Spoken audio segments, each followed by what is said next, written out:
So I've been thinking about this for a couple of weeks, uh, maybe a month. Uh, what are we doing? What are we doing? What's going on when you're sitting? And I have decided to ask Beverly to tell us what. No? That's me. All right, Janine. So I like to pick on Beverly. So I wanted to talk a little bit about that today, and I don't really have a whole lot to talk about, which means this will go on for about 2 hours.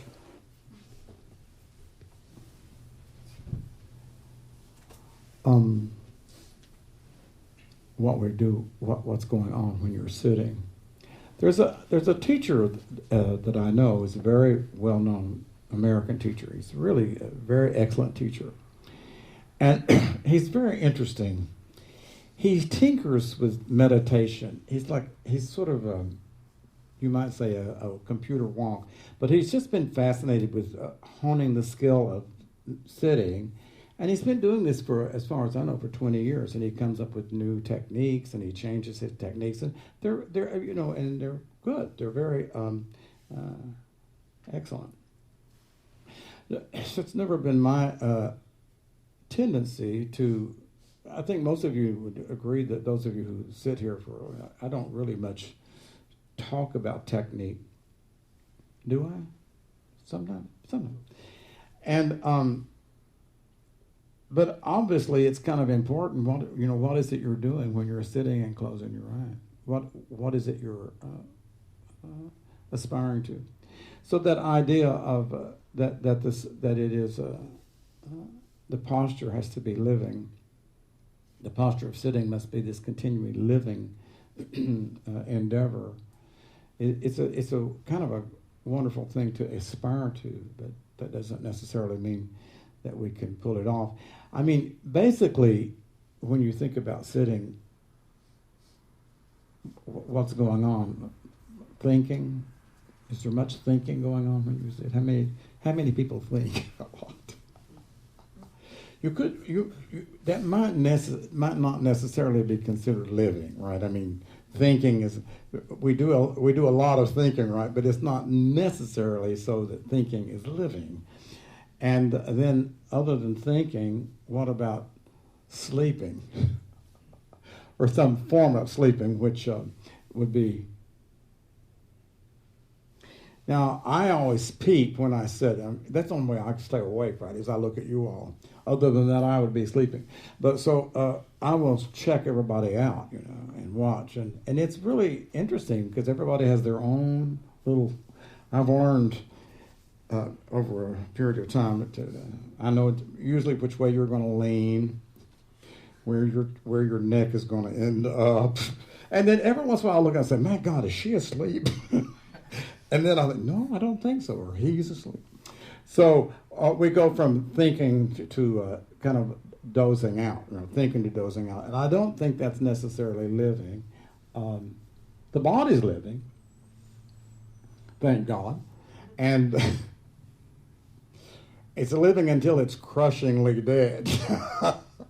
That's a phrase that Allison used recently, which is it's become one of my favorite phrases. She said, "This person is crushingly dead." That's about as final as you can be. All right, so I'm having entirely too much fun. I'll pull it back and get serious very shortly. So this brings me to, there's a wonderful, back to the two poles, sitting, either getting lost in kind of like the activity of the mind, or if it settles down, we get lost more into a sort of more of a sleepy mind. And the Zen people, the old teachers, had this saying, which is, I've always loved this so much.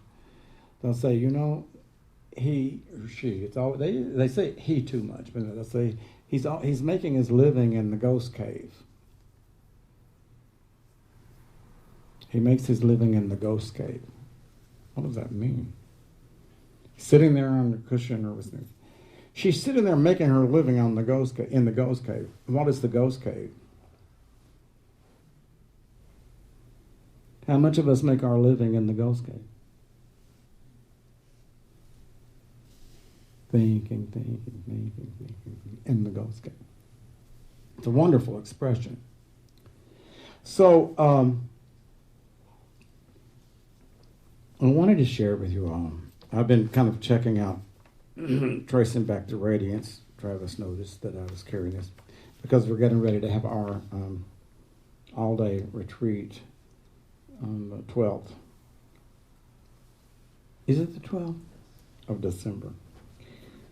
And so we traced back the radiance in Pasadena, but it was so hot.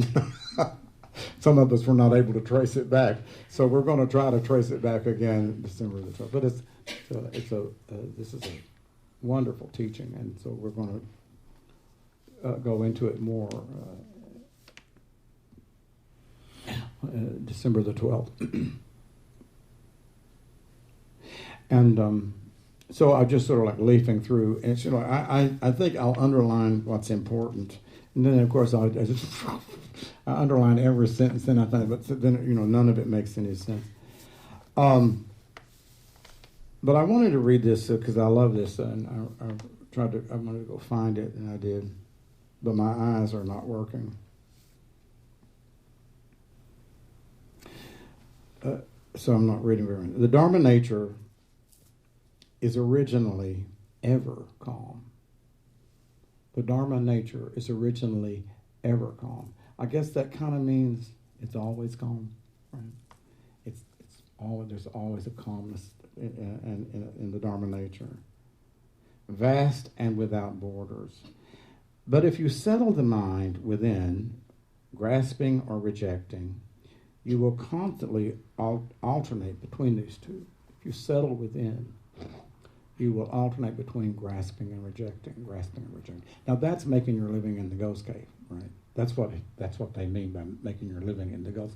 That means settling within in some way and kind of like getting disconnected from the livingness of your sit. Okay? I'm going to just sort of like, I'm going to repeat that, Norman, just to keep you alert. The livingness of the sit is something that I just want to kind of suggest to you is a wonderful aspiration. You know, I mean, it's like, think about it. You know, that so we're sitting here, so we sat for 30 minutes, and then I told you we had a little break, and then we sat for 15 more minutes. But think about the aspiration to have the sit living, to be alive, to truly be alive for that period of time. That's just,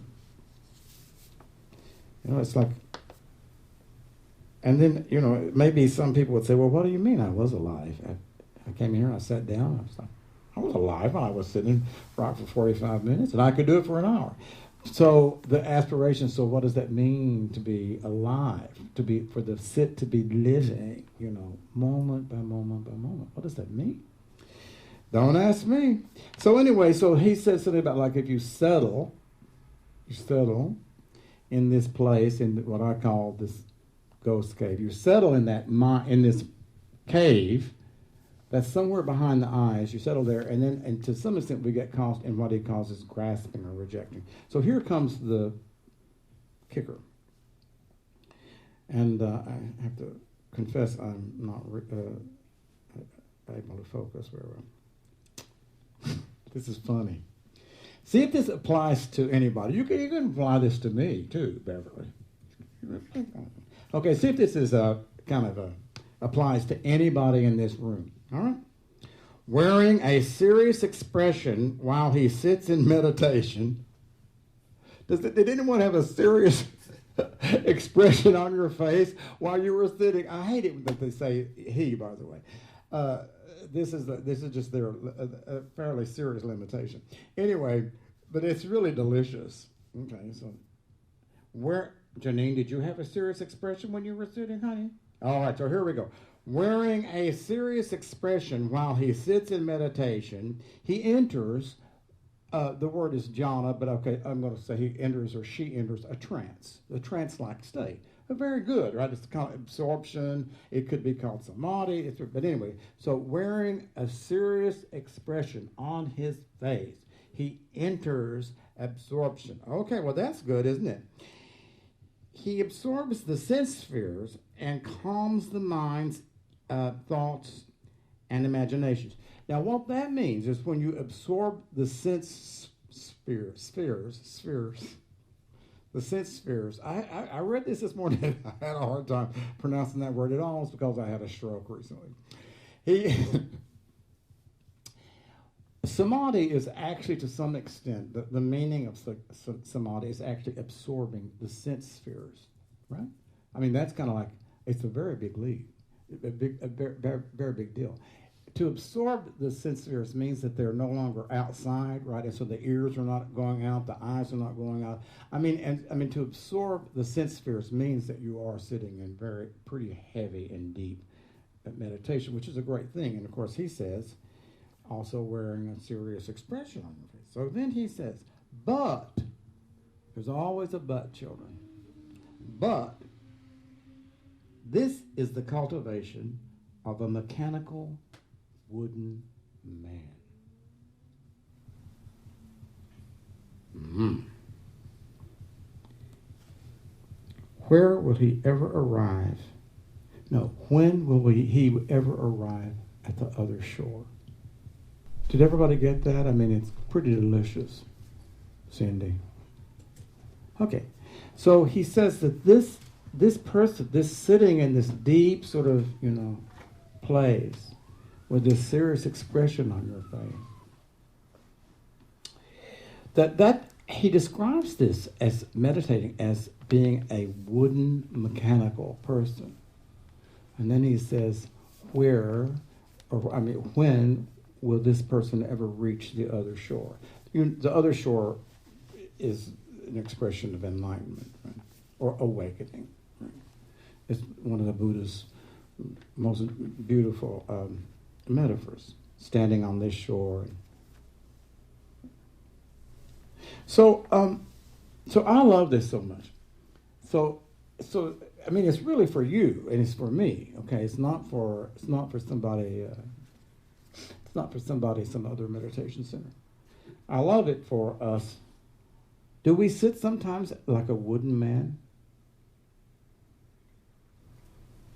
A wooden mechanical person? Because a wooden mechanical person would not be wouldn't be living, would it? It wouldn't be living. It would be doing something that would tend to put you into a kind of a daze. Sort of a trance or a daze. Does anybody have any experience of that? Has that ever happened to you? So this leads me now to my next and last thought. The penultimate thought. I'm just kidding. So in reading Chinua, I came upon this expression that I don't remember reading before, and it kind of piqued my interest. And it's like reading the footnotes. You get most of the stuff out of the footnotes. I've discovered that a long time ago. And of course, that's the tiniest little writing. Why do they write? Why do they make it so little? So then the footnotes, and so there's this. I saw this over and over. Not over, but 3 or 4 different references to the one thought mind. So I skipped over that the first time because if I don't understand something, I just skip over it. I learned that a long time ago. If you don't understand it, just skip over it and come back to it later. Of course, you never do, right? People used to say, I don't understand how you read all these extremely difficult books. Little did they know, I just skipped over the parts I didn't understand. And I never understood why some people, they just, they would labor over something and labor over another. Don't waste your time, just skip over it. So anyway, so I really started researching that. What does that mean? What do they refer to what do they mean by referring to the one thought mind? How many thoughts do you have in one day? I read one person, they have different theories about it. I read a figure of somewhere between 60 and 70,000 thoughts. It's amazing, isn't it? I mean, to think that, who has time to have 60,000 thoughts? But apparently, it's a very, very high number. I've also read, lower, like 40,000. Just only 40,000 thoughts today. So, number one, the odds are, that when we sit, maybe we don't have 40,000 thoughts, but probably most of us have a large number of thoughts. So in the Mahayana writings, they start referring to the one thought mind. So that really got me interested, and I thought, well, what could that be? So I started researching, and then I discovered at one place that they say that the one thought is actually the thought of what they call true awakening. The thought of awakening, just that thought, not awakening itself, but the thought of awakening takes you towards, the mind, towards the possibility of awakening.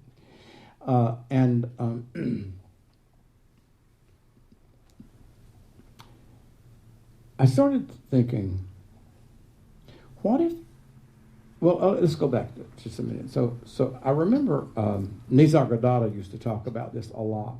He would say this. He would say, how do you find something that you've lost?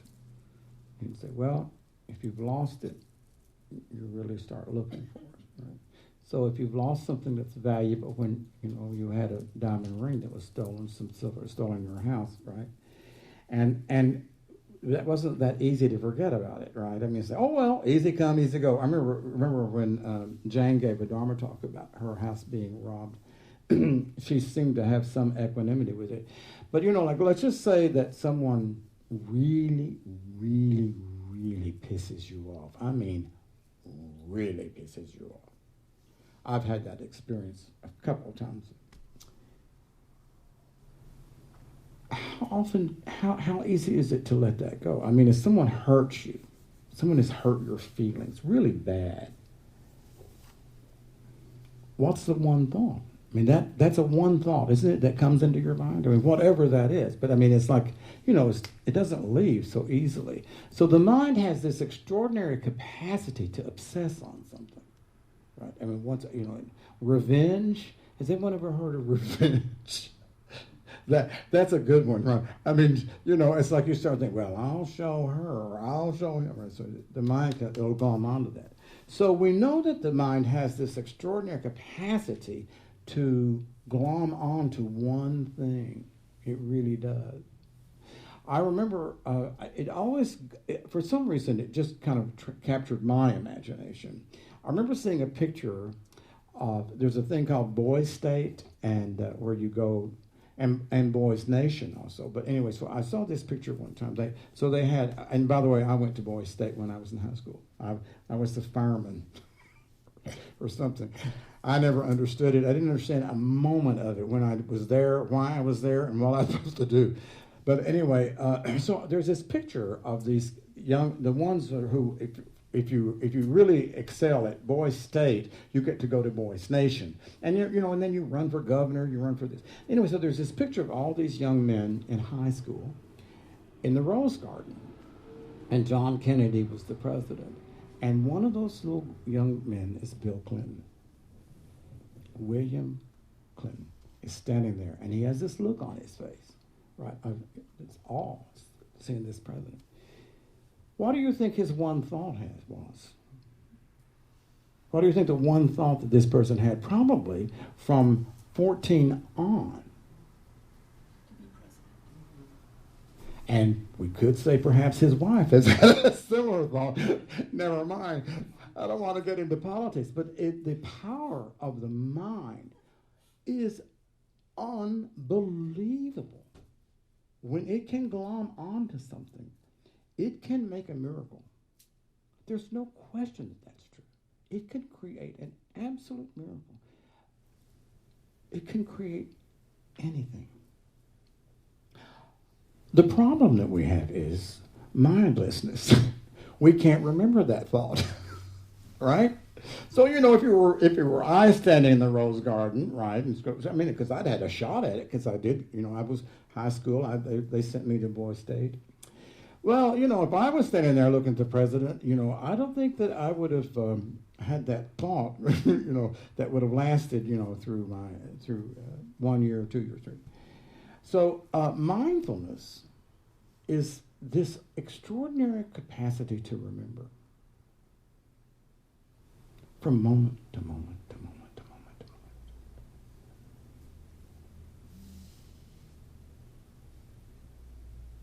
Do you get that? That's what mindfulness is.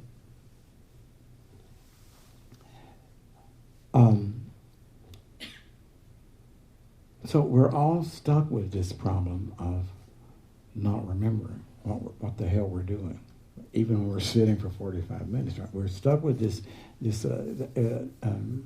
mean, the Buddha called it ignorance, which is not kind. I don't appreciate that. I don't appreciate being called ignorant. But we have this problem of, and it's, well, I guess I'll just say it, because we've got time. So, the Buddha teaches that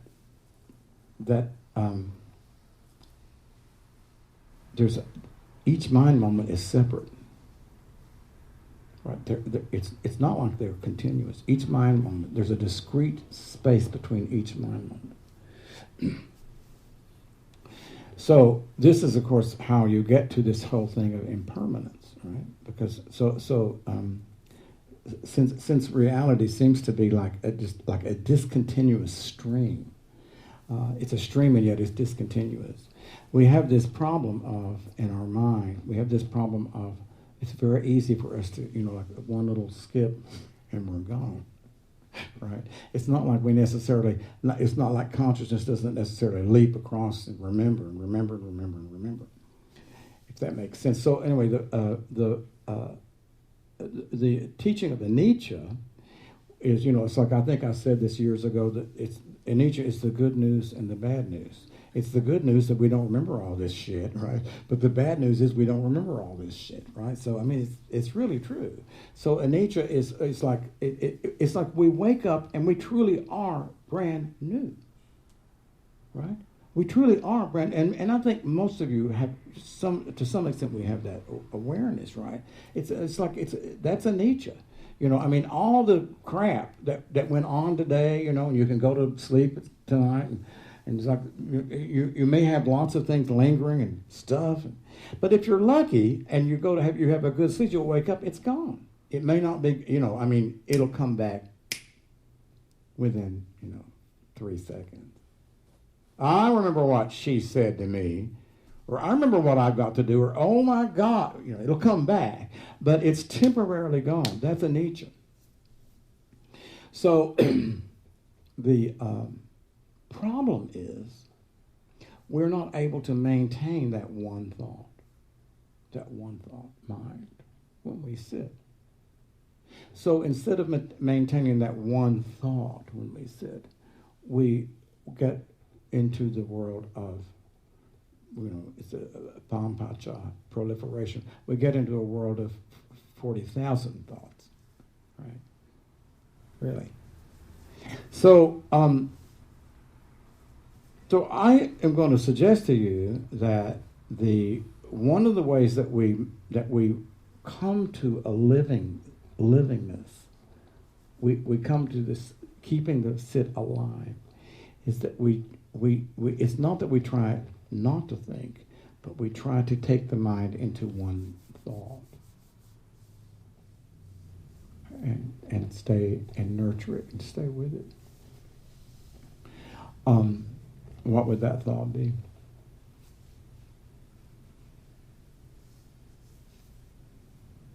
Maybe it may be up to you. It may be where you are in your practice, right? I mean, in other words, if I asked everybody in this room, including myself, all right, so write down the one thought you would like to nurture. What's the one thought you would like to nurture? I want $1 million. That's mine. I need a new car. What is the one thought that you would nurture? I mean, think about that. So what if it's true that if you could nurture that one thought during a sit and then hopefully, move it on, you could bring a miracle about in your life. An absolute miracle. What would that thought be? You got a thought? So I'm not going to,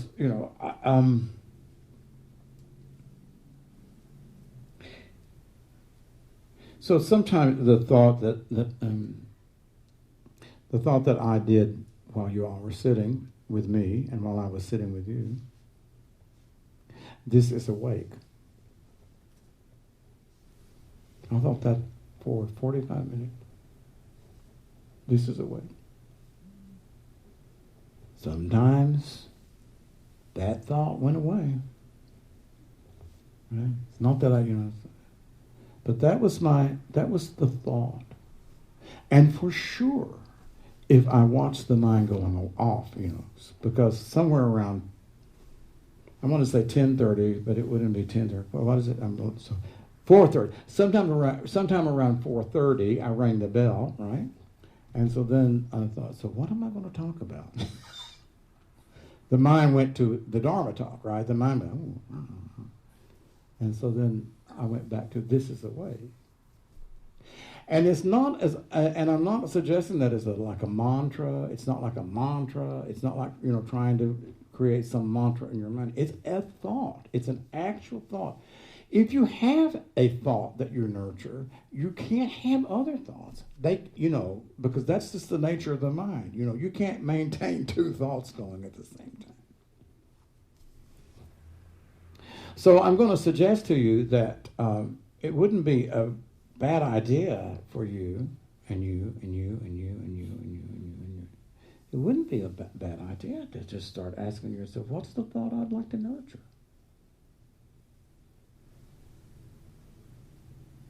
Why not sit? I'm not even suggesting that you have to nurture it, when you're off the cushion, although of course you would. But what's the thought that you would nurture? And are we so trained, right, in meditation that we think, oh my God, I'm not supposed to think, right? Is that right? Or we think, oh my God, if I have a thought, I've got to get rid of it. I don't know that you think that, but some people do. So it's like, here we are, we have 40,000 thoughts and we think it's wrong to think. I mean, that's absurd if you think about it. I mean, that's pathetic. I mean, if you think it's wrong to think and you have 40,000 thoughts, talk about being a sinner. You're a mess. But if it's so that thinking is the nature of this mind in the first place, then what is the skillful thought? What's the skillful thought? Well, certainly if you say, I want to be a better person. Okay. See, to some extent you might need to have a teacher. And I'm not making a joke there. It might help you to have a teacher, because if you said, okay, Victor, I've listened to you, and so my thought is going to be, I want to be a better person. Well, I would say to you, I said, well, who is that I that wants to be a better person, right? So, already you need, to some extent, the thought has to be very skillful. It can't be an ego-building thought, because that's pointless. That's like wasting your time. And who has time to waste? So that's why I said that, and even, certainly to say I am awake is you're just, you just shot yourself out of the ocean. That's a stupid thought. Well, it is. So the closest I could come was to say this is awake. This is awake, and that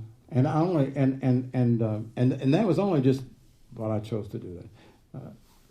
That's not. I'm not suggesting to you that that's what even you should do.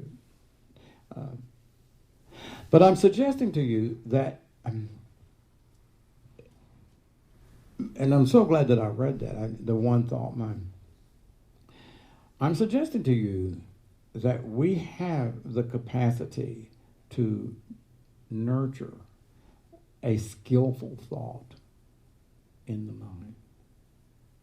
We have that capacity. It's amazing. And if you nurture that thought, you may become president of the United States in a few years. I couldn't resist that. But, but I mean, as did William Jefferson Clinton. If you nurture that thought, as opposed to a thought of gaining something, not to put him down at all, I don't mean it, but that thought is not, in terms of the Buddhist philosophy, that's not skillful, because you could become president of the United States and still be a not very enlightened being, and not necessarily even a useful being for others. But if you nurture a skillful thought, you are going to be of extreme value to the world. Okay, so we're going to all remember that expression, the one thought mind, which is actually a description of what this is. And that's a description of waking up. Thank you.